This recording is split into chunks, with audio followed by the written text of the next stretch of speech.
Bien, tenemos el placer de compartir esta mañana con el abogado Olivo. Muy buenos días. Embajador, eso no se pierde. Señor embajador. Ya no se pierde. Eso es parte de la historia. Bueno, pero usted sabe que después de que se llega ahí, se llega. Mire, Ahora estamos en la tierra de nuevo. estamos en la tierra. Y qué bueno que está, no en la tierra, que está en su tierra. Aunque lo veo mucho jodiendo con el tema de aeropuerto. Ajá. ¿Con temas? De aeropuerto y el tema de... Hace mucho que no viajo. y de- ¿Cómo se llama la cosa? El prechequeo, el preclearing. Sí, claro. ¿Cómo va eso, doctor? No sé, eso es un tema que tiene ya un tiempo Eso está pendiente. No parado, está pendiente en el del constitucional. control El preventivo constitucional. de constitucionalidad. Que ayer estábamos con en un encuentro con el presidente del Sí. TC. Yo le iba a preguntar. Y él abordaba una parte de eso en cuanto a, y me permite preguntarle, porque, creo que era Julio Martínez Pozo le preguntaba sobre esa situación en la cual se genera como una especie de limbo, que no hay decisiones. Entonces, el presidente del Tribunal Constitucional le explicaba a un grupo de comunicadores que compartíamos con él ayer, que es que hay una dinámica, y que el tema se lleva, se saca, se lleva, se saca.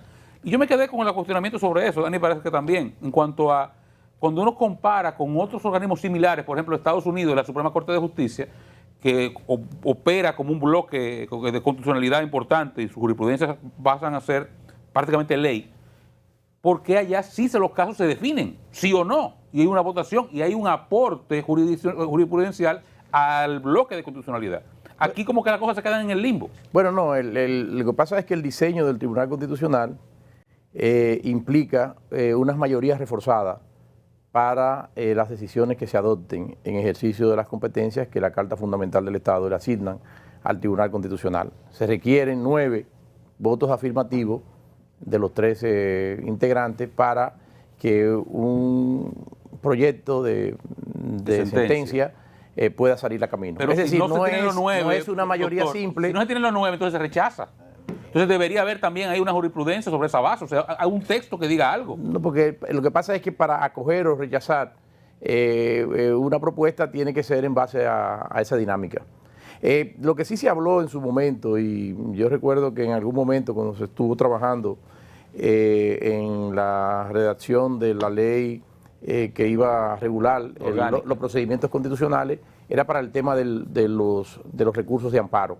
Es decir, porque en materia de amparo no es una atribución directamente atribuida en la Constitución. Es decir, hay unas competencias listadas, tasadas en el texto fundamental del Estado, que debe conocer el Tribunal Constitucional y las demás que le atribuyen las leyes. Entonces, los recursos de revisión contra las sentencias en materia de amparo que dan los tribunales del orden judicial, que los decide el Tribunal Constitucional, entonces hubo propuestas, yo fui partidario de ello en el seno de la comisión que estuvo trabajando en esos anteproyectos, de que como no era una competencia constitucional, no era necesaria esa mayoría de los 9 votos, y que esa mayoría de los 9 votos se requiriera exclusivamente para esos temas listados.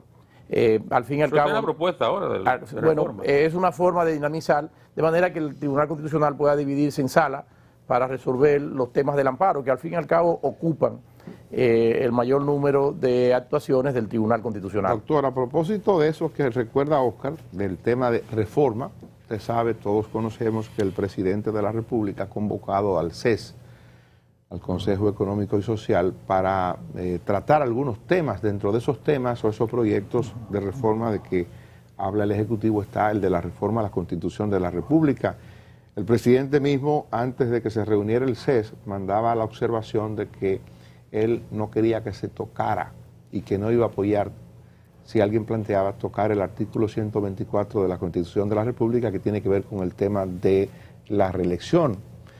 Le pregunto yo, si se convocara, si eso fuera posible, si nos abocáramos a una reforma, ¿pudiera entonces la Asamblea Constituyente hacer ese tipo tener esa discrecionalidad para conocer nada más de los temas que le han convocado, o pudiera tener la autoridad de conocer cualquier tipo de revisión a la Constitución?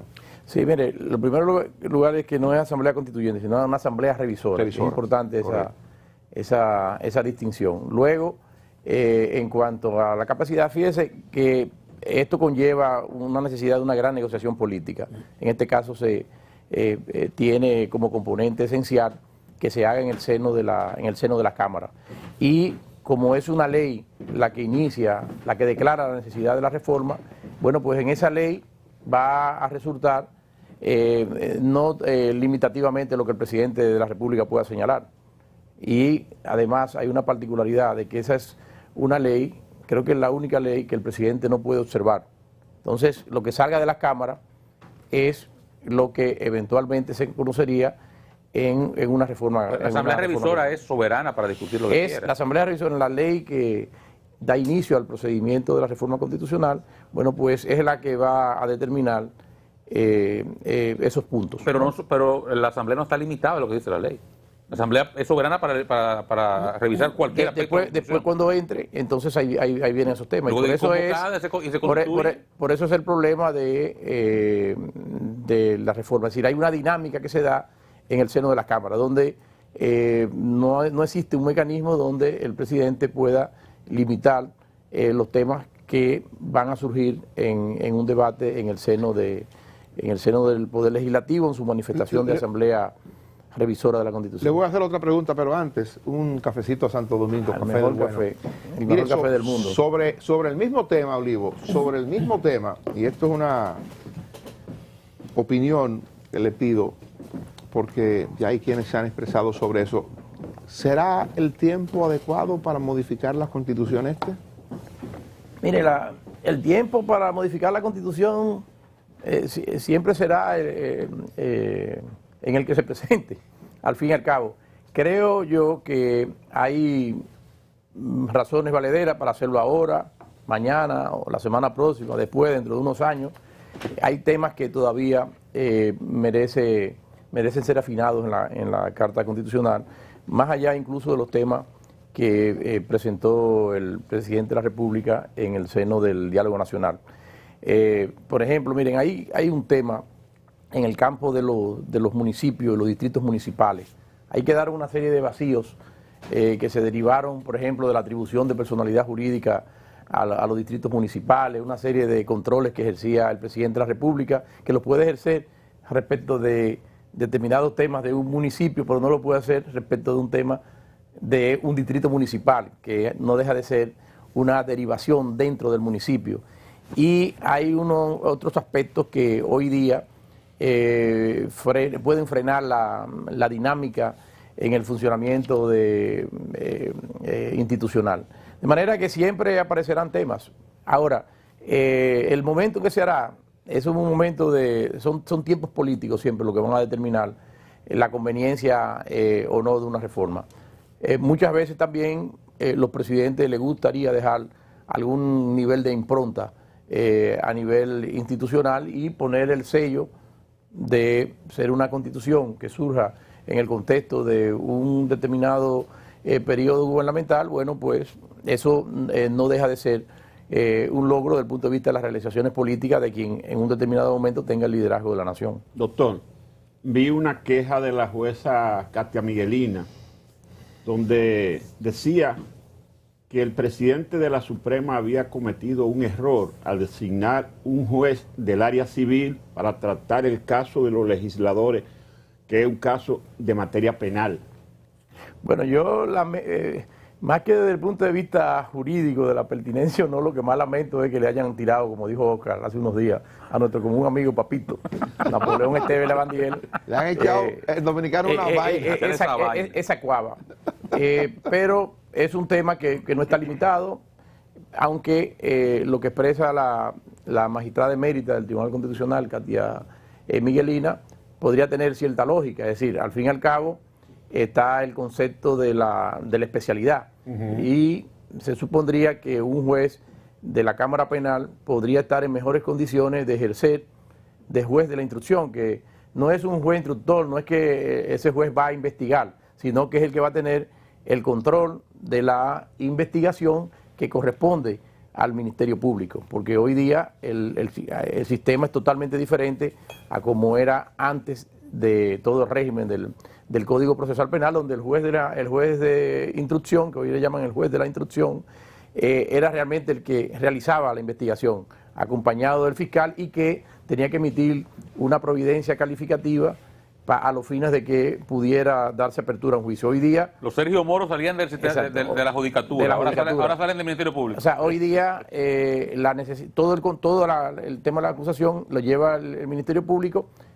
El juez instructor juega un papel importante, insisto, en la etapa de investigación, en la etapa intermedia también, porque es el juez de la instrucción al que se le presenta el producto, el resultado de la investigación realizada por el Ministerio Público, y es quien determina si hay o no mérito para que se inicie un juicio de fondo. No es que no deja de tener, lo que no realiza ya el juez de instrucción son labores de investigación.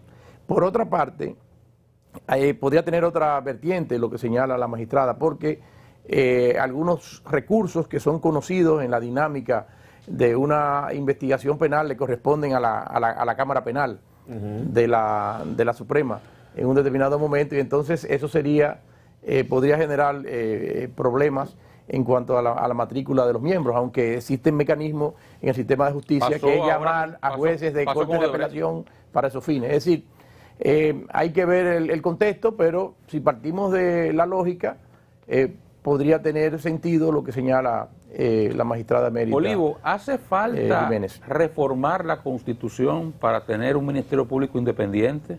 1. Y 2, ¿es posible tener un Ministerio Público independiente o es, como decía el expresidente Mejía, una utopía? Bueno, una utopía mire, lo que pasa es que esto tiene un alto componente subjetivo.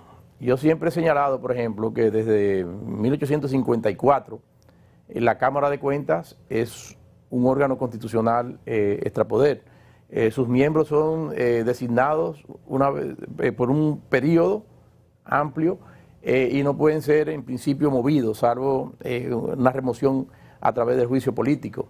Y eso no ha determinado la independencia histórica de la Cámara de Cuentas. Es decir, su operatividad. Eso va a depender mucho de las personas que tenga a su cargo, ¿no?, el liderazgo de esa instancia. Ahora bien, yo sí soy partidario de que hay que reforzar desde la Constitución una serie de aspectos y de mecanismos que garantizan una suficiencia, desde el punto de vista financiero, desde el punto de vista de los medios técnicos con que debe contar el Ministerio Público. Además, es importante señalar que, por ejemplo, el Ministerio Público es una estructura que funciona en base al principio de la jerarquía. Es decir, la jerarquía es uno de los principios que figuran en el ámbito constitucional. ¿Y qué pasa cuando la cabeza del Ministerio Público, el Procurador General de la República, es designado directamente por el Presidente de la República y puede ser movido a su libre discreción? O sea, esa cabeza del Ministerio Público puede dar órdenes, instrucciones a los procuradores de corte, procuradores fiscales, sobre aspectos determinados de los casos que deben ser obedecidos. ¿La Constitución para eso? Bueno, pero por lo menos garantizar porque, por ejemplo, el superintendente de valores y el de pensiones, que están nombrados ahora mismo, que lo designaron anteriormente, el presidente no lo puede quitar, por mandato de una ley. Sí. Porque pudiera ser lo mismo con el procurador. Claro, porque son organismos autónomos instituidos por la ley, pero siempre va a depender entonces de una ley. Ahora, en este caso, se dio la coyuntura por primera vez así, en cambio de partidos políticos, y hay que resaltar que el presidente Abinader respetó eso que se estableció en la Constitución del año 2010, porque recuerden que en el año, cuando iba a asumir el presidente Hipólito Mejía, con el tema del Indotel, se establecía una regla parecida. Lo que hoy día es constitucional, o sea, si fuera a juzgarse hoy, la ley del Indotel original fuera totalmente constitucional. Lo que pasa es que en aquel momento no existía un texto como el que se estableció en la Constitución, pero que está previsto para los organismos autónomos instituidos por leyes. Es decir, aquellos organismos autónomos instituidos por leyes, sus titulares pueden ser removidos, pero de conformidad con la ley. Y esa coletilla de conformidad con la ley ha venido a consagrar esto. De manera que... O sea, que cree que es necesario la modificación desde el punto de vista abstracto del diseño constitucional, yo pienso que debe estar sujeto a un periodo constitucional de inamovilidad. Deben establecerse algunos mecanismos que conduzcan a establecer la suficiencia financiera para el funcionamiento de la actividad a cargo del Ministerio Público. Debe consagrarse la posibilidad de que te cuente con un cuerpo técnico de investigación judicial, la famosa PTJ. Todas esas cosas deben estar dentro de un marco constitucional para que el Ministerio Público pueda cumplir de mejor manera, sin interferencias de otras áreas, sus funciones. Doctor, yo quisiera aprovechar su experiencia. Hay 7, 8, 9 casos con el Ministerio Público en sus manos, de diferentes naturaleza, con todas operaciones, Pulpo, o qué sé yo qué, Falcón, está la ley de lavado de activos, está la corrupción, está la impunidad. Eso no tiene precedente de que un Ministerio Público tenga abierto 8 casos, un internacional con Odebrecht, uno internacional con la droga Estados Unidos con lavado de activos y 5 casos de corrupción del anterior o los anteriores gobiernos.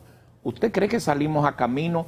¿Hay suficiente capacidad en el Ministerio Público para administrar 8 casos tan complejos? Bueno, la apuesta tiene que ser porque funcione tanto desde el punto de vista de la política de persecución de crímenes y delitos, funcione la institución del Ministerio Público, como funcione el sistema de justicia en el papel que le corresponde. Entonces, hacia eso debemos dirigirnos. Yo pienso los dos cabezas de eso para los 8 o 9 casos. Bueno, pero se da en un contexto. O sea, el Ministerio Público es un gran cuerpo y lo que tiene que tener es la dirección. Es decir, son muchos los fiscales que han ido incluso siendo formados de la Escuela Nacional del Ministerio Público, que han ido evolucionando en el tiempo.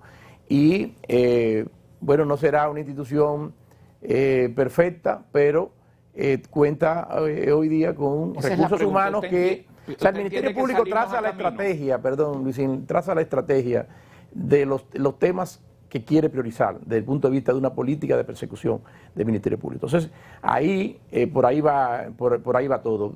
Pero obviamente que si han tenido la capacidad para poner en marcha estos casos, yo no veo ningún motivo para que no tengan la capacidad de continuar con el desarrollo del proceso. Porque al fin y al cabo, lo que resta luego de la investigación penal, lo que se pasa siempre es a la etapa intermedia, donde se determina realmente el mérito de la investigación que se realiza y luego se va al juicio. Pero al fin y al cabo eso ya es una continuación, no es un nuevo tema. Y pienso que sí, que el liderazgo del Ministerio Público tiene la capacidad para asumir los mismos. ¿Tiene fe pública el Ministerio Público?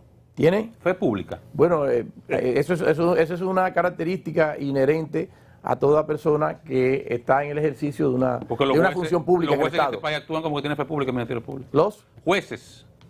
Bueno, eso es un tema, por eso yo le decía. La justicia dominicana está supeditada a lo que opinen las redes sociales y los medios de comunicación. Bueno, por eso no debe ser. Bueno, la magistrada Katia Miguelina ha escrito sobre ese tema de los medios de comunicación, sí, y la incidencia. Pero esos son otros problemas que se dan en el contexto de la sociedad. Realmente los jueces que gozan de un estatuto de independencia, un estatuto de autonomía, de inamovilidad, están ahí para aplicar el derecho. Doctor. Y están ahí para cumplir su labor con la venda de la justicia puesta sobre sus ojos, sin mirar de quién se trata, determinar en base a las pruebas, en base al resultado de la investigación, si hay mérito o no. Viéndolo de la grada, lo tienen ahora mismo los jueces, así. Están actuando en esos casos que señalaba Luisín. Bueno, hay que... la venda?